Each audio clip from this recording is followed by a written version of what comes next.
Hello बच्चों, यहाँ प्रश्न है कि ऋण वर्गमूल ऋण एक गुण की घात 4n जोड़ 3 का मान क्या होगा, जहाँ n जो है वो क्या है, प्राकृतिक संख्या है, नेचुरल नंबर है। तो चलिए इस प्रश्न को हल करते हैं। मुख्य अवधारणा अगर मैं लिखूं तो देखिए, हमें पता है कि आयोटा की घात 2 का मान ऋण 1 होता है और माइनस 1 का वर्गमूल जो होता है उसका मान आयोटा होता है।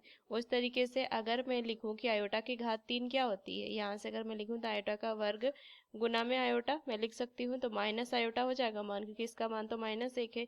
उस तरीके से आयोटा की घात 4 को मैं क्या लिख सकती हूँ, यहाँ से आयोटा की घात 2 गुना में आयोटा की घात 2, तो कितना हो जाएगा, सॉरी आयोटा की घात 2 होगा यहाँ से, ये आयोटा की घात 2, तो ये मान कितना हो जाएगा, -1 गुना में -1 बराबर 1।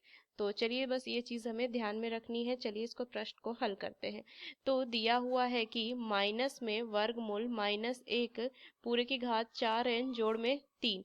तो देखिए इसको मैं लिख सकती हूँ क्या कि माइनस इसका मान क्या हो जाएगा आयोटा, और इस पूरे की घात 4n जोड़ में 3। अब देखिए यहाँ से इसको मैं क्या लिखूंगी कि माइनस आयोटा और इसकी घात जो है वो 4n हो जाएगा गुना में माइनस आयोटा की घात 3, ये लिख सकती हूँ क्योंकि क्या है, ये आधार समान है तो इन दोनों की घातें जुड़ जाती है। अब अब देखिए यहाँ पे जो घात है 4 के गुणन में है, 4n है ना, और n एक प्राकृतिक संख्या है। तो अगर मैं n का मान जो भी लूंगी वो क्या होगा, n के 4 से क्या होगा, भाग होगा, तो यहाँ से 4 के गुणन होगा ना वो। तो यहाँ से मैं क्या कह सकती हूँ कि इसका जब भी मान जो होगा वो क्या होगा, आयोटा ये 1 के बराबर आएगा।